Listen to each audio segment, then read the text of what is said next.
Olá, tudo bem com vocês? Eu sou a doutora Cristiane Maria e estou muito feliz e lisonjeada de estar participando aqui do 5º Congresso Europeu de Naturopatia junto com vocês e ministrar essa palestra sobre a importância das práticas integrativas em naturopatia na saúde mental, abordando um pouco a infância e a adolescência dentro desse aspecto. Então, sejam todos bem-vindos e aproveitem ao máximo esse magnífico congresso e a esta palestra que irei ministrar. Uma breve apresentação, para que vocês saibam um pouquinho sobre mim. Então, sou cirurgiã dentista, acupunturista, com formação em medicina tradicional chinesa, terapeuta integrativa, atuante dentro das práticas integrativas e complementares, naturopatia, psicanalista, especialista em saúde mental e também especialista em ABA-TEA, consteladora sistêmica, membro da ABRAT e professora da Uniabrat.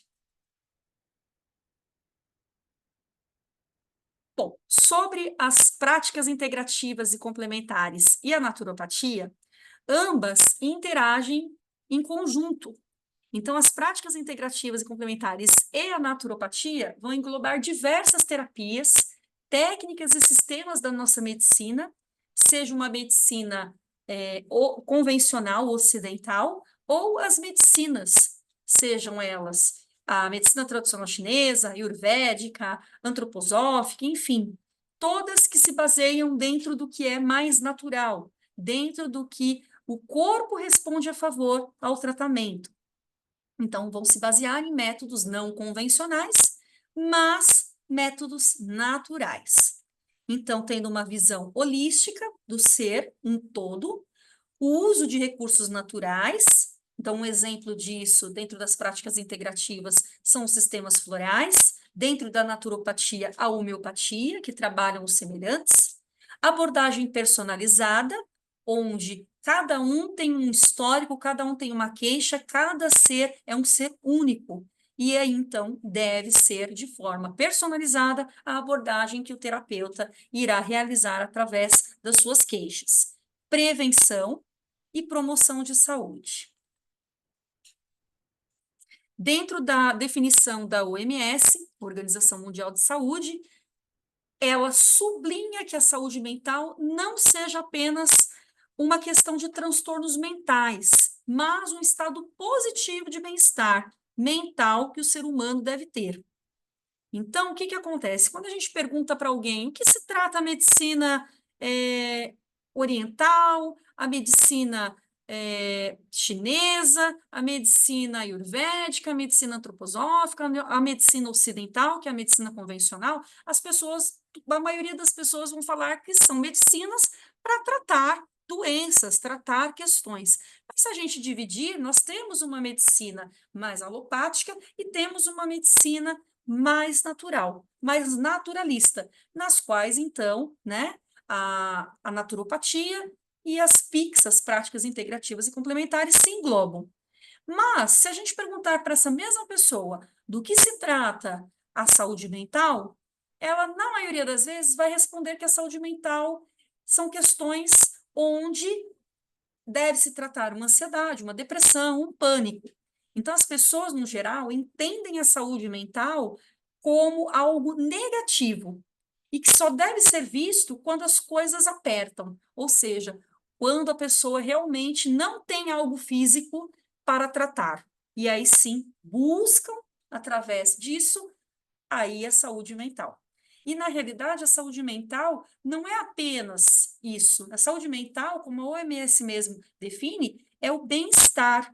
E o bem-estar começa de dentro para fora. Ou seja, a própria pessoa, o ser, precisa se contemplar, precisa entender que ele não é só a parte física, carne, osso, sangue, né? Que ele tem os sistemas energéticos, que ele tem um sistema estrutural. E que esse físico, muitas vezes, pode estar sendo interrompido, pode estar sendo invadido por conta das outras camadas, que também foram arruinadas. Então, para que isso não chegue nesse ponto, é importante que as pessoas se conscientizem de que a saúde mental é tão importante para ser cuidada e ser também prevenida do que só a saúde física. As pessoas só pensam em saúde física, e não é só isso. Existem as camadas, a grande cebola, as grandes cascas e camadas que nós, seres humanos, temos, e precisamos dar atenção a cada uma delas. Então, logicamente, cuidar da saúde física, mas não deixar de lado a saúde mental. E para isso é importante reconhecer as suas próprias capacidades, poder lidar com os estresses normais da vida, ou seja, frustrações, decepções são naturais e fortalecem o ser humano a cada dia. Poder trabalhar de forma produtiva e frutífera e com gratidão, não ficar ali parado ou então reclamando, só reclamando, reclamando, não. Trabalhar ali com intensidade, gostando do que faz, sendo feliz.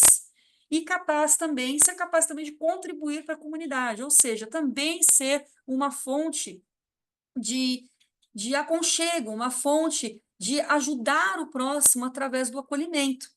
Então, a saúde mental é isso, começa dentro do ser. E nós, terapeutas, e também os outros colegas médicos, psicólogos, né, enfim, é uma grande gama que temos aí, também estão aí para cuidar deste ser, mas lembrar que isso começa de cada um. É 50% o paciente, o assistido, o indivíduo, e 50% nós, terapeutas e colegas da área da saúde. Vamos adiante mais um pouquinho aqui.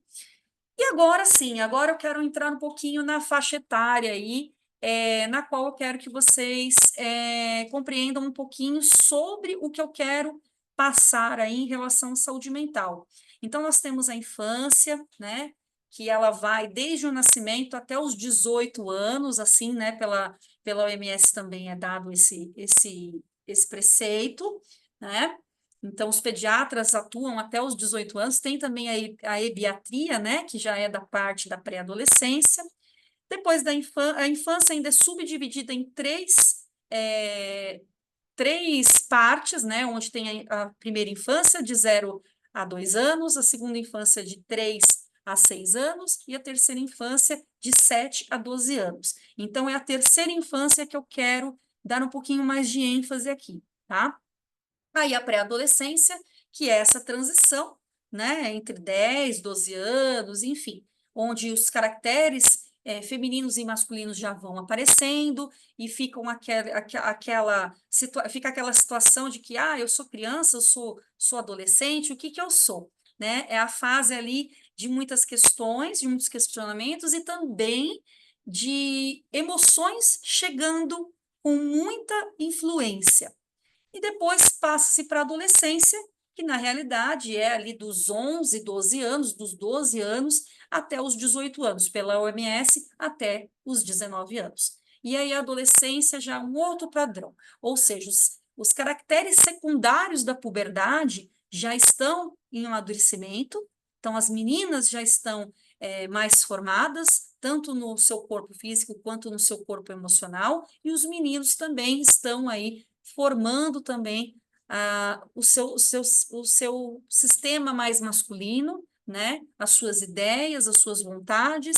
Então, nesse momento, as descobertas aparecem também, o ciclo de amizade também aumenta, ou então pode acontecer de ter um certo isolamento, que é isso que a gente vai conversar um pouquinho mais adiante. Então, vamos seguindo. Aqui eu quero chamar a atenção de vocês para o uso excessivo de eletrônicos na infância e na adolescência. Isso aqui é algo que está muito forte no nosso momento atual, tá? Então, o que que acontece? As crianças, né, elas passaram de uma infância onde poderiam estar mais livres, poderiam estar brincando mais, jogando bola, andando de bicicleta, e foram substituindo aos poucos pelas telas, pelo computador, né, pelo notebook, pelo celular, pelo tablet, e assim vai. E isso anda causando muita dependência, né, ou seja, cria-se um vício, uma dependência mesmo digital, problemas visuais e auditivos, transtornos alimentares, por quê? tá ali direto no computador, no jogo, enfim, não come direito, não senta na mesa com a família, come de qualquer jeito, come olhando para a tela, não faz uma deglutição adequada, não faz, não vai saborear o alimento, não vai comer de forma adequada. Problemas posturais, aqui eu deixei para vocês até sobre o peso da cabeça. Então, de forma natural, nós temos aí o nosso corpo, ele precisa estar ali em 0 graus, vamos dizer, a nossa cabeça. E já tem ali o peso de 5 a 6 quilos que carregamos. Depois disso, vai aumentando até chegar num nível que estamos carregando aí, que essas crianças estão carregando, esses adolescentes, em 60 graus ali, 27 quilos. 27 quilos carregando por conta das telas, por conta das posturas. Então, dá problema na coluna, dá problema na cabeça, dá problema na visão, na audição. Olha quantos problemas, né? Depressão e ansiedade já estão disparando aí. Irritabilidade, falta de comunicação, ou seja, o pai e a mãe chama, fica chateado, fica bravo, porque está sendo atrapalhado. E aí não se comunica. Eu tenho casos em que a família inteira só se comunica pelo WhatsApp. Por incrível que pareça. Ninguém se fala, todo mundo fica com o WhatsApp. Para falar, para perguntar, é tudo pelo WhatsApp dentro de casa. Não existe mais um conceito ali familiar. Automutilação. Automutilação, quero que vocês guardem também isso um pouquinho. Depressão, ansiedade, automutilação, tá? Por que automutilação? Porque as crianças, elas não estão se dando chance de ser vista, os adolescentes também, por conta do excesso de tela, por conta do excesso de eletrônicos. E aí o que acontece? Quando um pai e uma mãe discute ou vai orientar, eles se sentem invadidos, eles se sentem de uma forma que é como se ele fosse culpado de tudo. Ou não. E aí acontece o quê? Para não sentir uma dor emocional, lidar com o conflito, ele se automutila porque a dor física para ele é mais suportável, tá? Distúrbios do sono, lógico, fica o dia inteiro dentro de uma tela. À noite, às vezes, passa a noite inteira numa tela. Lógico que vai ter distúrbio de sono. Atraso no desenvolvimento escolar, porque aí vai acordar cedo, não vai ter uma demanda boa para estudar, não vai conscientizar ali, raciocinar como se deve. Falta de concentração. Por quê? Porque a cabeça fica ligada, o químico cerebral fica ligado lá nos jogos, ficam ligados lá no que eles querem de máximo ali dentro daquelas telas. Falta de relacionamento interpessoal e extrapessoal, ou seja, o isolamento, cyberbullying e riscos de abusos sexuais e pedofilia pela internet. Então, é muito sério, é algo que a gente precisa passar, conscientizar o que realmente isso está causando na infância e na adolescência. Vamos seguir um pouquinho mais. Bom, aqui eu trago um gráfico sobre a ansiedade e a depressão, né, entre as crianças e adolescentes. Não temos dados ainda de 2022 e 23 e 24. Isso está sendo ainda catalogado para poder ser passado mais adiante. Então, nós temos aqui, dentro do ano de 2018 a 2021, um aumento de 120%, tá? Da média aí, mensal e anual também, vamos dizer assim, porque nós estamos aqui no ano de 2018 para 2021. Esses dados foram selecionados no Brasil, na cidade de São Paulo, que é uma metrópole, tá? E de 2018 a 2021, houve aí praticamente metade, né? Um aumento, né? Mais da metade aí desse percentual de 2018 a 2021. Então, 2018, 256 casos, 2019, 378, 2020, 521 e 2021, 565. E aqui eu quero chamar a atenção de vocês sobre o ano de 2020 e 2021, que foi onde estourou a pandemia, né, a Covid-19, de âmbito, né, mundial. E nesse momento, essas crianças e adolescentes foram retiradas do seu cotidiano, das suas atividades, das suas comunidades, vamos dizer assim, escolares, com os amigos, os grupos, e sendo colocadas dentro de casa, de frente para as telas. Então, aí, o aumento do uso das telas também foi crescente, como eu falei anteriormente. E isso não caiu, ainda continua e cada vez mais. Hoje, esse ano, 2024, nós temos já um equilíbrio, uma harmonia sobre o vírus da Covid-19. Não acabou, mas está mais equilibrado. Mas as tendências que causaram o uso de telas e saídas das escolas para ficar retidos em casa trouxeram esses padrões de depressão e ansiedade também. Então, essas crianças, principalmente, que estavam na fase aí de alfabetização, onde elas estavam aprendendo a ler e escrever, que é para a vida, todo estudo é para a vida, mas a raiz, né, de uma educação é saber ler e escrever. E elas saíram das salas de aulas para ficarem de frente a telas, saíram da sua sociedade para aprender algo tão importante através de um computador. Então, tudo isso influenciou e ainda continua influenciando. E é onde a gente precisa dar atenção, orientar os pais, os responsáveis, né, para que as coisas não piorem cada dia mais, principalmente aí nesse âmbito da depressão e ansiedade. Vamos seguindo um pouquinho mais. E aqui as causas, né, da ansiedade. Nós temos aí causas hereditárias, ou seja, marcadores que já vêm geneticamente, alguém que já teve, que tem na família. Aprendizagem do meio, então foi isso que eu falei para vocês, as questões, principalmente entre 2021, 2020, 2021, até mesmo 2022 ainda estava tendo uma transição, isso acontece, né? Ou seja, pais ansiosos, familiares ansiosos, pessoas ao redor que estão ansiosas também criam dentro desse meio essa questão também, né? Onde as crianças e os adolescentes vão estar absorvendo o que está sendo visto. Temos aí estilos de educação parenteral, ou seja, temos aí um núcleo de pais com educação superprotetora e um núcleo de pais de educação supercrítica. Então, o que isso vai causar? Os de superproteção, essas crianças, esses adolescentes, eles não vão ter a experiência de frustração. Eles não têm o não, muitas vezes, como uma verdade, uma realidade. São poupados, tá?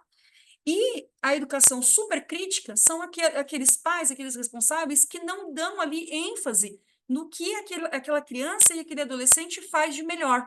Estão sempre sendo criticados. E aí eles vão crescendo de uma maneira onde eles precisam estar sempre provando que eles são bons, provando para a sociedade que eles são, que são ali, que é possível realizar algo.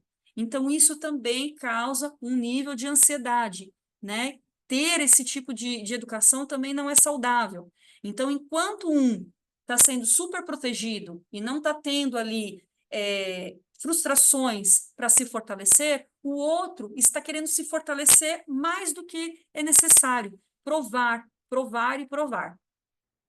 Situações de vida, né? Onde isso, qualquer um de nós estamos sujeitos, então episódios de trauma, acidente de carro, assaltos, né? Divórcio de um pai, de uma mãe, mudança de uma casa, né? Um irmão que está chegando, né? Hoje eu tenho casos em que adolescentes que estão para ganhar irmão ou irmã não aceitam porque não entendem por que a mãe, já com uma certa idade, resolveu ser mãe novamente. Então, olha só a situação, né?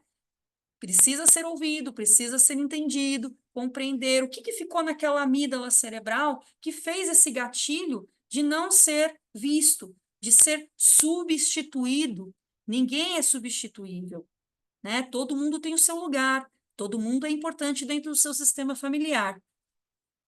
E interpretações das situações, onde a criança tem a tendência de interpretar os desafios de forma mais pessimista, né? Então, ele recria, ele faz ali com que a fantasia da sua mente ultrapassa alguns limites. Então, todas essas esferas são importantes para que possamos compreender aquela criança, aquele adolescente, para que ele, então, consiga passar as suas transições de forma adequada e saudável.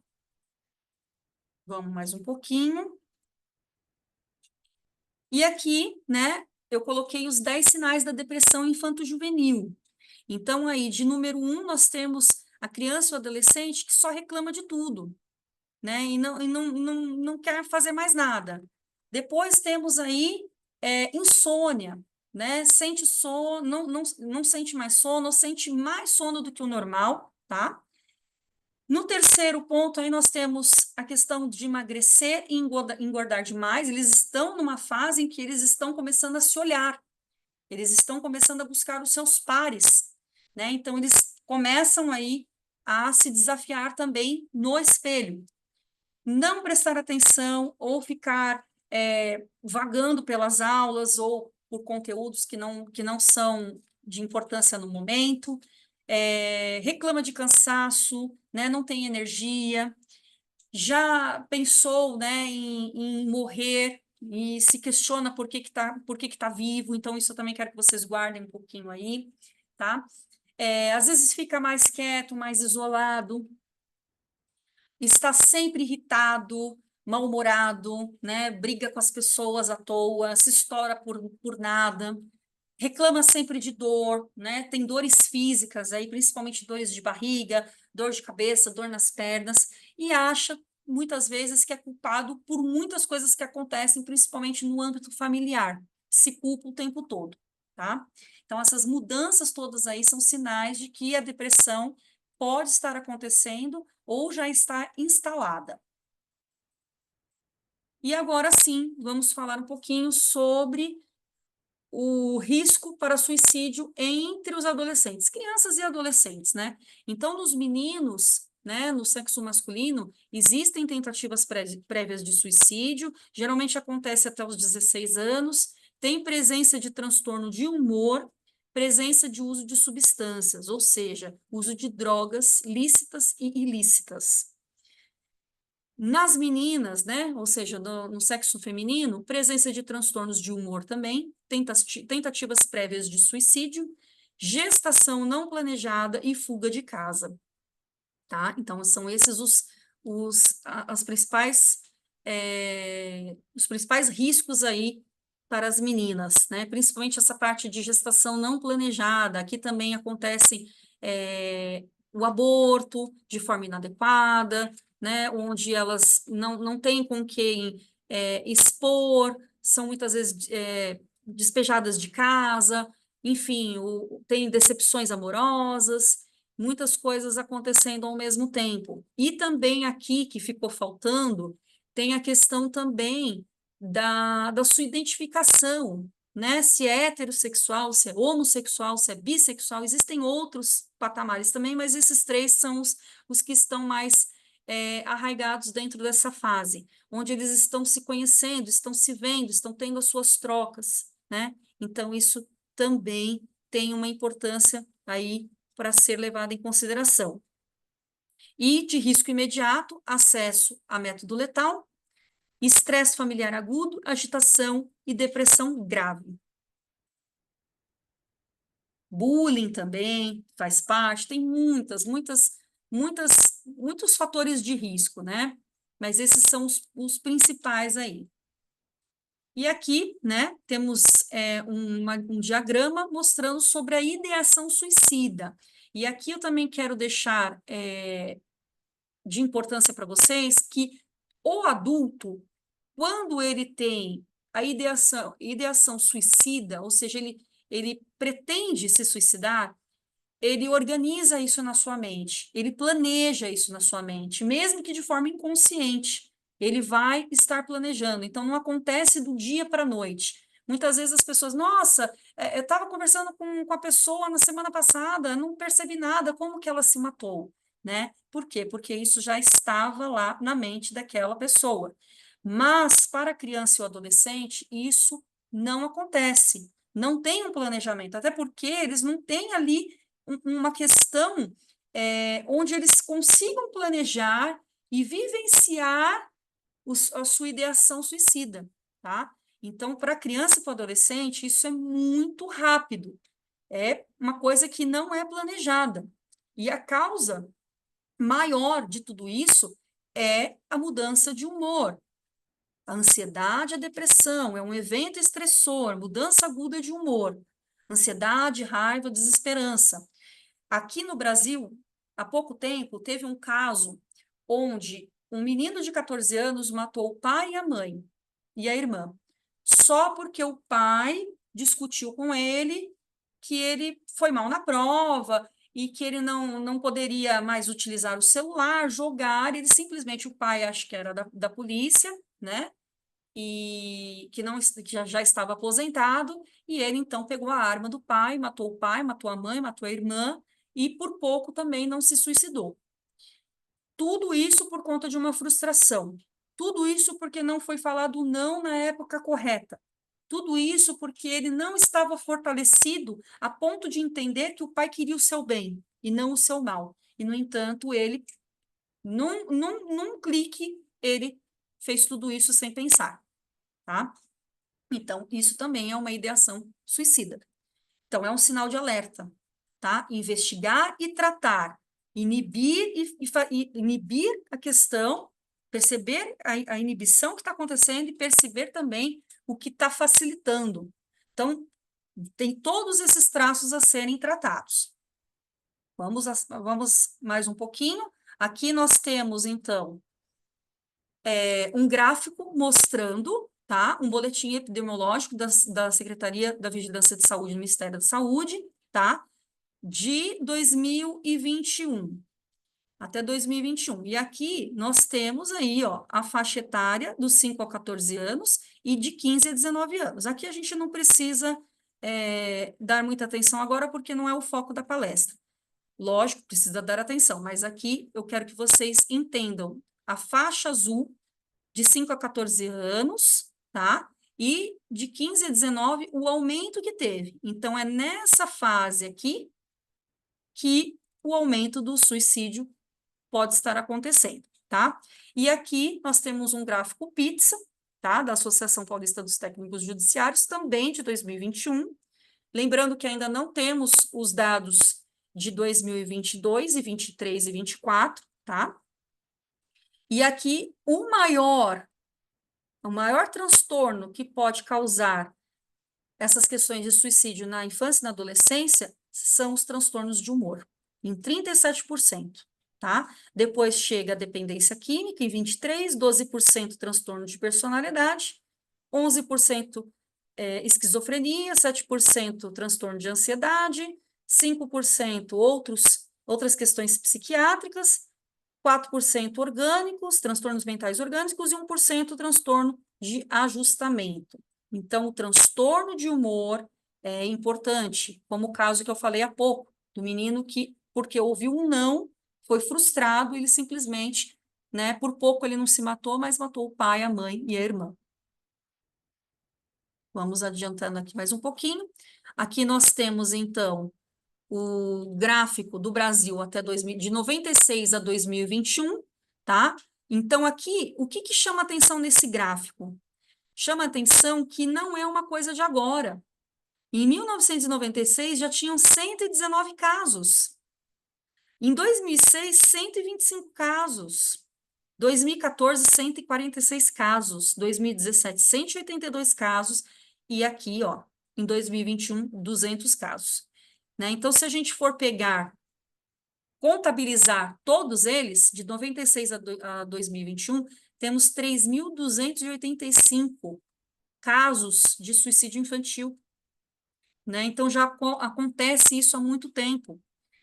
E aqui, os dados que nós temos hoje, né, que foi contabilizado, inclusive foi ajustado em 2022, porém, ainda não temos, aí foi atualizado em 28/12/2023 esses dados, tá?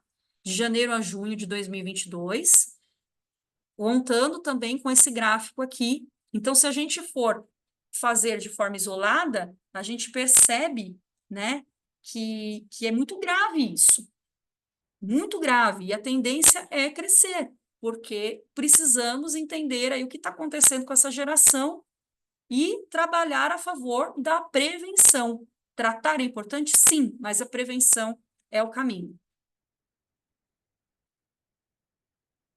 E aqui, né, o que as práticas integrativas e a naturopatia pode fazer para ajudar? Muita coisa, né? Dentro da medicina chinesa, nós temos aí aurículo, onde vai trabalhar, temos a acupuntura para trabalhar esses sistemas, entender quais são as emoções que estão fazendo com que essa criança, esse adolescente, não tenha uma saúde mental forte, uma saúde mental saudável, né? Tem uma ausência disso. Nós temos aí as rodas terapêuticas, temos também a constelação. Eu não costumo fazer a constelação para crianças e para adolescentes, mas utilizo dos exercícios sistêmicos e da família terapêutica para atuar e entender o que está acontecendo nesse inconsciente, para que o consciente venha e ele, então, consiga conscientizar o que está acontecendo dentro da sua família, dentro do seu ser, dentro do seu aspecto como um todo. Acolher, né? Acolher esse adolescente, acolher essa criança. Os florais, né? Os florais também atuam muito como remédios naturais, a homeopatia, os cones terapêuticos, né? Eu gosto muito de utilizar os cones justamente para fazer uma limpeza energética, né? Fazer com que esse fogo transmute todas aquelas ideias, principalmente ideias suicidas, ideia de culpa, entender por que isso está acontecendo e levar, né, de uma forma saudável aquele conflito para que então esse adolescente, essa criança consiga olhar para aquilo e também abraçar aquilo e transmutar. E aqui, né, ainda sobre as PICs e a naturopatia, eu gosto sempre de colocar essa pirâmide, onde na base da pirâmide estão os terapeutas integrativos em naturopatia, então somos nós, terapeutas, que estamos aqui, tratando através de terapias integrativas e naturopatia. No centro da pirâmide temos os nossos colegas psicólogos, tá? E outros também que atuam, né, dentro dessas práticas, principalmente a terapia comportamental dentro da psicologia. E lá em cima, no topo da pirâmide, um pouquinho menor, nós temos aí os médicos, principalmente de tratamento psiquiátrico, ou seja, os psiquiatras, mas aqui entrariam também neurologista, otorrino, para também verificar essa questão de distúrbios de sono, da ansiedade, etc. e tal. Mas o que eu quero mostrar com essa pirâmide aqui para vocês, né? Eu quero que vocês entendam que nós temos três esferas, né? É uma tríade. Então, quando um adolescente, uma criança, precisa de um tratamento para a saúde mental, para entender o que está acontecendo, para que a gente possa, de alguma forma, mostrar o caminho da autocura, precisamos entender essas três esferas, essa tríade. Então, vamos lá. Os médicos, principalmente psiquiatra, vão entrar com medicações alopáticas. Para quê? Para acertar o químico cerebral. Muitas vezes é importante acertar esse químico cerebral, tá? Psicólogos e outros profissionais que atuam também dentro da terapia comportamental vão estar trabalhando a escuta e concluindo, interagindo para o comportamental dessa criança, desse adolescente. E no terceiro, ou primeiro, de baixo para cima, estamos todos nós, terapeutas integrativos e também naturopatia. Ou seja, trabalhando, além da escuta, as dinâmicas para que, então, essas crianças e esses adolescentes compreendam, através dessas dinâmicas e de tratamentos, né, integrativos, o que está acontecendo na sua fase, o que está acontecendo dentro do seu âmbito familiar, o que está acontecendo fora do seu âmbito familiar, o que está acontecendo dentro do seu âmbito escolar e principalmente o que está acontecendo dentro dele. Olhar para o espelho e verificar quem sou eu, o que eu sou, para que eu vim, o que eu posso fazer, o que eu posso melhorar, o que não me faz bem, o que eu posso transmutar. Então, é essa a ideia, essa tríade. Acertar o químico, escuta e nós, como terapeutas, fazer o acolhimento, dinâmicas para sociabilizar todo esse conteúdo e, com isso, agir aonde? Na prevenção, para que aquela criança, aquele adolescente se fortaleça e possa, sim, ter uma saúde mental de qualidade, entender que as frustrações e as decepções podem se fortalecer, fortalecer a sua vida como um todo, entender que o não é positivo e que sim, que ele pode ser um formador de opinião, que ele pode explorar tudo o que ele precisar, tudo que for importante, sem julgamentos, para que ele viva bem. E ele cresça, e ele seja um adulto fortalecido, um adulto que irá entender as suas qualidades, irá se entender como um todo, se compreender e assim ter uma saúde mental, uma saúde física, uma saúde holística integrada de forma benéfica. Então, a prevenção é o que se faz de mais importante, além do tratamento, mas prevenir, orientar. E é esse o papel que hoje eu faço através das práticas integrativas na naturopatia, com as crianças e os adolescentes, dentro das práticas integrativas. E aqui, né, são na verdade, aqui é a criança, a pré-adolescente e o adolescente mais amado, mais amados por mim, que são os meus 3 filhos. Então, além de ser uma profissional que atua na área, eu também tenho como experiência as 3 fases dentro da minha casa: 5, 10 e 14 anos. E é um desafio, né? É um desafio para qualquer mãe, independente da mãe ser terapeuta também. Isso facilita, mas é algo desafiador, onde precisamos dar atenção a cada uma das esferas, a cada uma das fases, entender, explorar, facilitar e principalmente acolher e prevenir para que nada de mal aconteça às nossas crianças e aos nossos adolescentes. Eu quero agradecer.